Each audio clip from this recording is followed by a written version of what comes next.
September 26th, 2024. It's late evening on the Florida coast, and the strongest hurricane ever recorded in this corner of the state is hours from landfall. Hurricane Helene, now an extremely dangerous Category 4 storm, expected to make landfall in Florida sometime in the next couple of hours. 60 counties under a state of emergency. This is a monster storm. For days, forecasters had watched Helene grow. What began as a tropical wave in the Western Caribbean had exploded over record-warm Gulf water into a Category 4, a 400-mile-wide monster. By landfall, evacuation orders had emptied the Florida coast, and the worst was still hundreds of miles away. There are warnings across the entire Florida peninsula right now. Again, Helene moving into the Gulf, expected to intensify rapidly, and the time to prepare will quickly run out. This is a fast-moving storm. By the next morning, the storm climbs the southern Appalachian Mountains as a tropical storm. 500 miles inland, the rain that started 2 days earlier is still falling.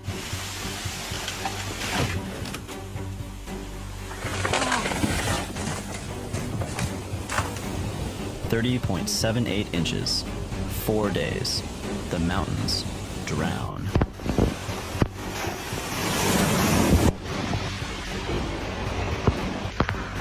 Forecasters had never seen rain like this fall on the Appalachians.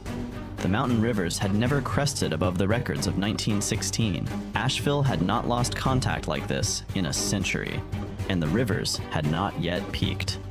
The wind never reaches Asheville with full force. The water comes anyway. This is the story of the storm that drowned the Appalachians.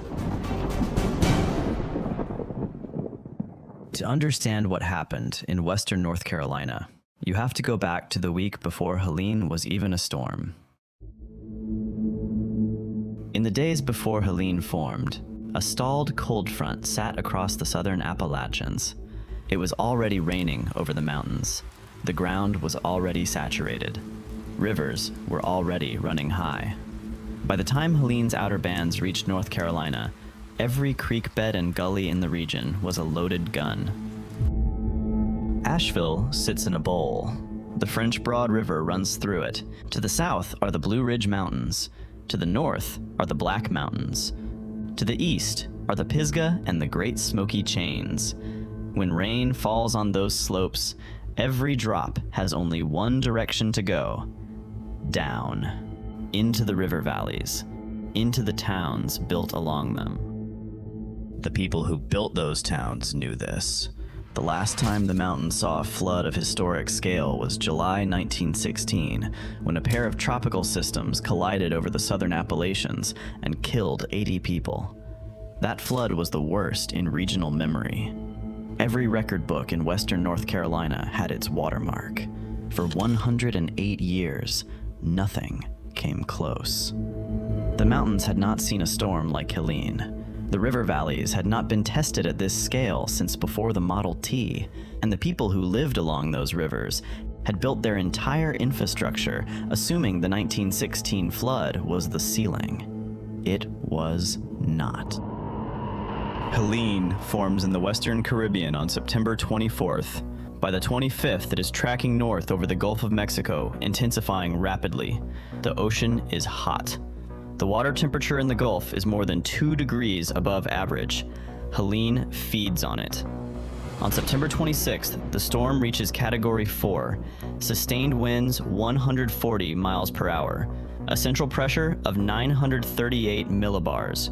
The National Hurricane Center calls it the strongest storm to strike this part of Florida on record. Hurricane Helene, now an extremely dangerous Category 4 storm, expected to make landfall in Florida sometime in the next couple of hours. 60 counties under a state of emergency. This is a monster storm. Just before midnight, Helene's eye crosses the coast near the small town of Perry, Florida.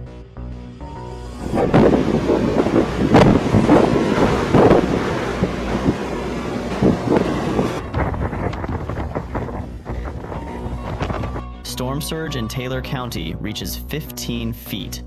Coastal communities are erased in the dark. But Helene's worst is not at the coast. The system is unusually large and unusually fast. After landfall, instead of weakening into a tropical depression and stalling out, Helene races north at more than 30 miles per hour. It crosses Georgia in hours. By dawn on the 27th, it is climbing into the southern Appalachians as a tropical storm. That changes everything. When a tropical storm climbs a mountain range, the air is forced upward. The moisture has nowhere to go but out as rain. Helene is carrying record amounts of tropical moisture from the overheated Gulf. The mountains squeeze it like a sponge. Across western North Carolina, the rain falls in sheets. In Asheville, 9.87 inches fall in 2 days, the city's all-time 2-day record. North of Asheville, in the town of Busick in Yancey County, observers measure 30.78 inches over 4 days. Near Cello, 26.65 inches. In Transylvania County, 29.98. These are not flash flood numbers. These are biblical numbers. The French Broad River, the Swannanoa, the Pigeon, the Nolichucky, the Catawba, every major river in western North Carolina rises above its historic flood crest. Records that had stood since 1916 are gone in a single afternoon. By Friday morning, the mountains are not draining anymore. They are flooding from the top down. The storm itself has moved on, but the water has not.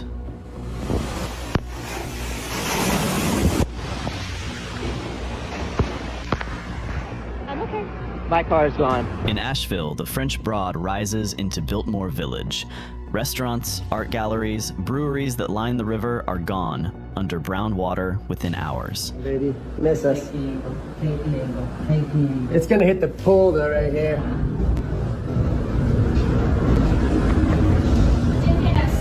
Holy. The River Arts District, a stretch of artist studios in converted industrial buildings, is buried. Power fails across the city.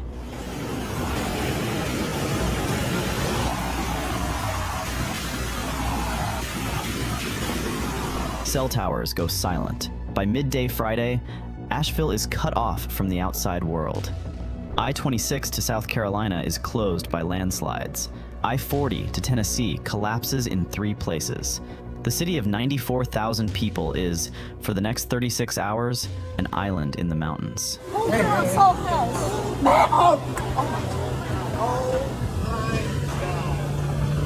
In the small town of Chimney Rock, on the Broad River, the water arrives faster than anyone has ever seen it.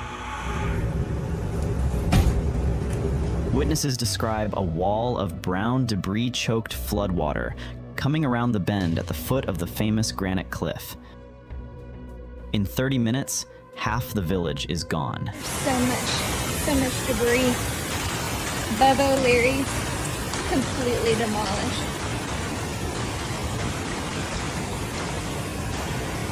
Riverwatch, we were staying right there in that little place. Look at all the stuff, you guys. A third of its 46 businesses are erased. Cars are stacked against trees. The main street is rebuilt by the river into a gravel bed. Just downstream, in Lake Lure, the lake where the 1987 film Dirty Dancing was shot, the dam holds. Barely. The Lake Lure Dam is 124 feet high. Helene's flood tops it completely. Water pours around the sides. Engineers watching the dam tell 1,600 residents downstream to leave. The dam holds for the next hour, then the next. It does not fail, but for one full afternoon, the entire town below is one structural failure away from a wall of water. In the mountains above Asheville, 1,400 landslides start in a single weekend. Hillsides that have been stable for 100 years let go all at once. Houses slide. Roads collapse mid-air. A section of I-40, the main artery between North Carolina and Tennessee, falls into the Pigeon River Gorge. 6,000 miles of road, 1,000 bridges. 126,000 homes. The numbers come later. In the moment, nobody is counting. They are climbing onto roofs. By Friday afternoon, the Asheville VA Medical Center has lost grid power. Generators are running. Patients on life support depend on them. The hospital is not going to last more than another 24 hours without external power restored. Duke Energy has crews staged, but the road to the VA hospital is gone. Trees are down across every approach.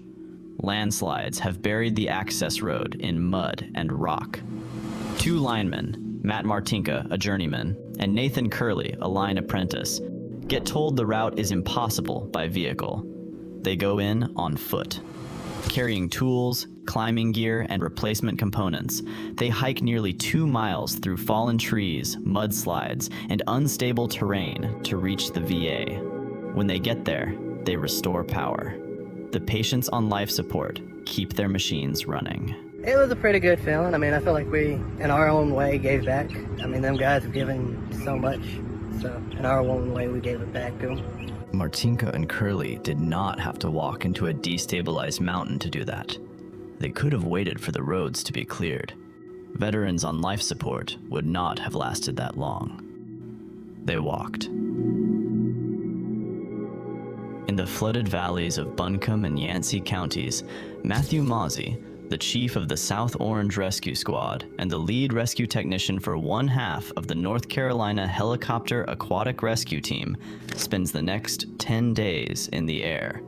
Boat operations, helicopter hoists, swift water extractions from rooftops. By the time he comes off the line, Mozzie has personally helped pull nearly 600 people out of the flood. In Asheville itself, on the morning the rain finally stopped, Gustavo Ponco Bermejo is one of the first people moving. He directs a nonprofit called Beloved Asheville. Within hours of the water cresting, Ponco and his volunteers are at the doors of shelters, of trailer parks, of the working class neighborhoods on the south side of the city, places where the official response would not arrive for days. They bring food, they bring water, they bring formula for infants. They keep showing up for weeks. These were not soldiers. They were a lineman, a rescue diver, a nonprofit director. They lived in the mountains, and the mountains were drowning, so they went to work. They work all their life to have all the possessions that they have, and they, in one day, in one morning, they lost everything. My only work is to think about how I can help. 252 people die because of Helene in the United States. 107 of them die in North Carolina. 43 die in a single county. Damage tops $78 billion.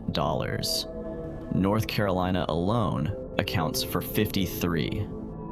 Helene becomes the second deadliest hurricane to strike the continental United States in 50 years. Only Katrina has killed more. But the number that should matter most is not in the death toll. It is in the rainfall column. 30.78 inches in 4 days. A 2-day Asheville record broken by more than 2 inches. 8 different rivers cresting above marks set in 1916. Helene did not break records by a little. Helene broke records that were set when Woodrow Wilson was president. And it broke them by margins nobody in the meteorological community had modeled as possible. The reason was not just the storm. It was the path. A Category 4 Atlantic hurricane carrying record Gulf moisture, racing across the southeast, hitting a mountain range whose ground was already saturated from a stalled cold front. Every variable was at the wrong end of its range. The mountains squeezed the storm dry, and the rivers had nowhere to put the water. Before Helene, the playbook for hurricane risk in North Carolina ended somewhere east of Charlotte. After Helene, every county in the western half of the state is being remapped. Floodplains drawn 50 years ago are being redrawn. Building codes in the mountain counties are being rewritten around what happened to Chimney Rock. Insurance underwriting in Asheville now factors a storm that did not exist in any model 2 years ago. Helene rewrote what a hurricane is allowed to do. The wind never reached Asheville with full force. The water came anyway. It will come again.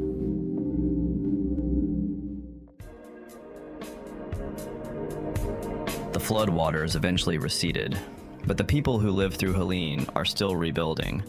Our team spent countless hours researching, writing, animating, and editing this story.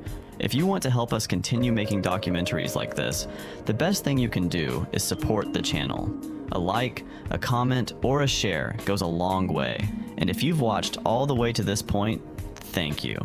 It genuinely means a lot.